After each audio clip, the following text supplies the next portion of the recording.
প্রিয় BA six সেমিস্টারের ছাত্রছাত্রীরা, আজকে আমি যে বিষয় নিয়ে আলোচনা করব সেটি হচ্ছে তোমাদের যে পলিটিক্যাল সায়েন্সের ডিএসসি B2 পেপারটি রয়েছে, human rights theory and Indian context.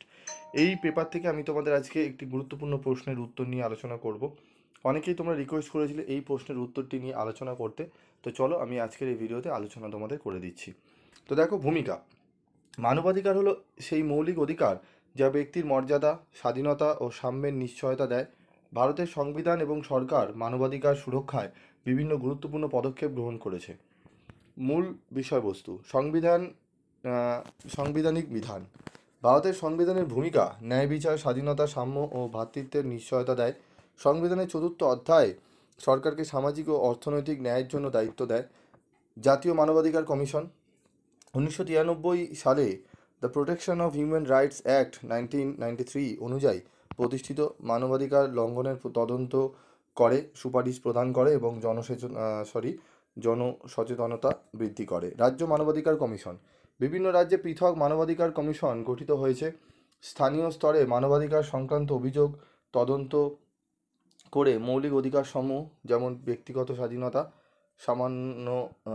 সমান অধিকার, বাক স্বাধীনতার ইত্যাদি মানবাধিকারের ভিত্তি। বিশেষ আইন প্রণয়ন: সিনেমা আইন, আতঙ্ক দমন আইন, পক্সো আইন, ঘরোয়া হিংসা প্রতিরোধ আইন, ঠিক আছে, ইত্যাদি মানবাধিকার রক্ষার গুরুত্বপূর্ণ ভূমিকা রাখে। SC/ST সংখ্যালঘু সম্প্রদায়ের অধিকার সুরক্ষিত করে। বিচার বিভাগের ভূমিকা: সুপ্রিম কোর্ট এবং হাইকোর্টগুলি মানবাধিকারের রক্ষক হিসাবে কাজ করে। ঠিক আছে। পাবলিক ইন্টারেস্ট PIL যাকে আমরা বলি প্রক্রিয়া: সাধারণ নাগরিকের পক্ষে আদালতে মামলা দায়েরের সুযোগ দিয়েছে। এই ধরনের রিট আদালত ব্যবহার করে ব্যক্তির অধিকারের সুরক্ষা দেয়। আন্তর্জাতিক চুক্তি ও ভারতের অংশগ্রহণ: ভারত জাতিসংঘের মানবাধিকার ঘোষণাপত্র গ্রহণ করেছে।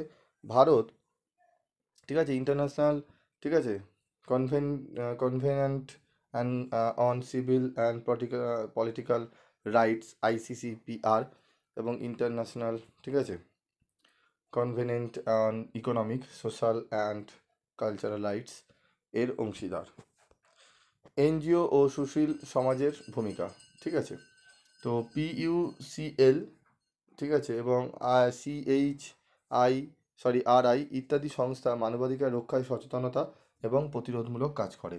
শিক্ষা ও প্রচার: মানবাধিকার শিক্ষাকে পাঠ্যক্রমের অংশ করা হয়েছে।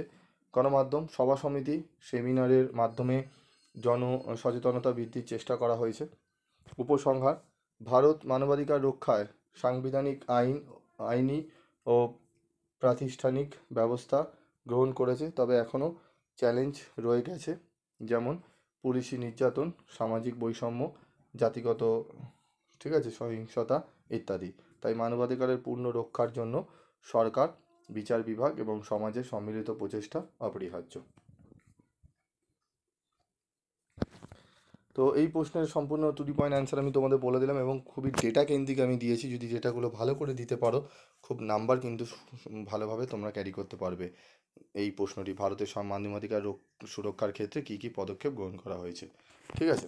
তো এই প্রশ্নের উত্তরটি তোমরা করে নিও এবং আরও অন্যভাবেও লেখা যায়, তবে ডেটা বেশি দিলে, এই সমস্ত যে সংস্থাগুলো ডেটা এগুলো দিলে কিন্তু নাম্বারটা অনেকটা বেশি তোমরা পাবে। আজকের মতো ভিডিওটি শেষ করছি। দেখা হচ্ছে পরবর্তী ভিডিওতে। সকলে ভালো থেকো, সুস্থ থেকো।